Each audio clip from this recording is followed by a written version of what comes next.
So I'm sitting there yesterday on my desk ready to edit the next video. I import the audio track and then I start laying down everything in the timeline, and then I see that my audio is one long thin flat line, and I'm like, that's weird. Usually the audio, you can see the wavelength, you know, it comes in waves. We are coming and we are coming in waves. And then I listen to it and it's nothing, and it's crickets. I'm like, well, that's weird. I remember editing it in Audacity, dumping it out, ready to put it in Premiere Pro. I'm like, holy shit, something happened. The whole commentary gone. Gone, I tell you.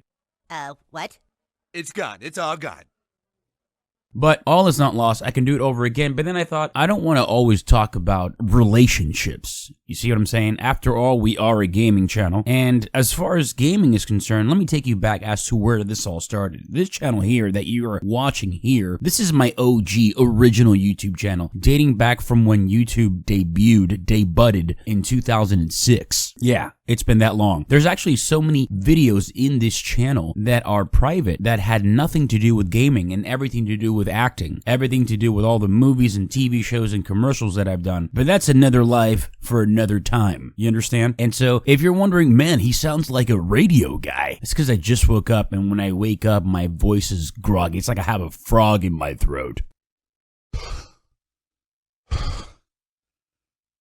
Okay, and I'm thinking, man, what was I talking about? Oh yeah, original channel, video games, commercials, television, films. That was another life, another time, like I said before. And then like a couple years later, I ran into this video because I started playing, this is back, man, it was on PC first, and then it was on the PS3, if I'm not mistaken. Let me think. Yes, it was the PS3. And my friend, he just bought Call of Duty 4, and he was a beast at that game. And I would watch him play on the controller, and I'm like, I just don't know how you do it. You know, I don't know how you can be so accurate with a controller. And you know, it's because I'm so used to keyboard and mouse. So I started playing with him, and he taught me the ways. He showed me the way. You have to have a bulla to know the way. And it was so fun. And then so I went home, and you have to remember, when Call of Duty 4 came out, when did Call of Duty 4 come out? And so when Call of Duty 4 came out, YouTube was just in its infancy, and not many people were doing commentaries. There were a couple of dudes, some old school dudes, that were doing like competitive Call of Duty 2, because I was also really big on PC. But it wasn't like, you know, the very polished and highly edited and scripted videos that you see today. So that landed me onto Blame Truth, and Blame Truth was one of the original Call of Duty 4 commentators. And man, I was like, this is really like something else. Like this was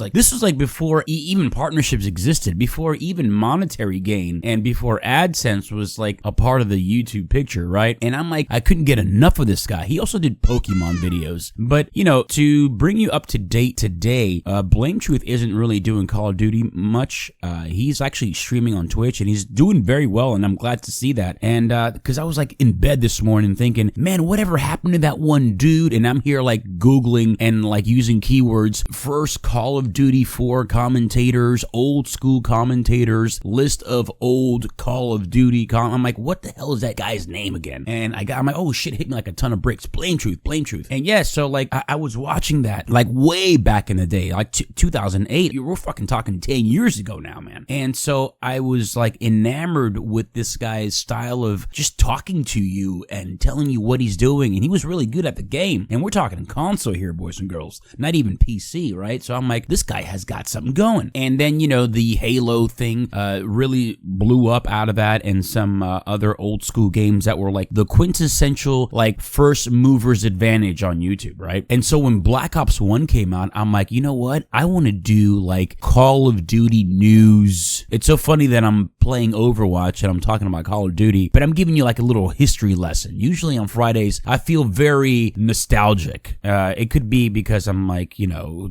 extremely tired from the night before working, and I always wake up late Friday mornings and my whole day is gone, which is why I really want to leave the nightclub business. Anyways, that's a whole nother story in and of itself. So the reason why I'm talking about this is because I'm like, you know, I really don't want to talk about relationships right now, even though I could talk about relationships for a long time and give you guys really good tips and tricks as to how to treat a woman, go on dates, so on and so forth. But anyways, going back to 2010 when Black Ops 1 came out, I'm like, yeah, I want to do a Call of Duty a related channel about news and reports and what's going on with the industry. And so that's when I started, I believe, how can I forget? It was called the Spawn Trap Podcast or Spawn Trap. I forget the name of the channel. And so I did that. No, it was called Spawn Trap. And then I started the Spawn Trap Podcast. And so, to make a long story short, that all came to an end. But like, yeah, man, it's funny how things come around and how Call of Duty is no longer the ish. And it's all about Overwatch. I personally think you can slap me across the face, you can downvote me to hell, you can leave your comments down below. But I personally think after decades of playing first-person shooters that Overwatch is the bee's knees. And it's probably one of the best, if not the best, first-person shooters out there right now.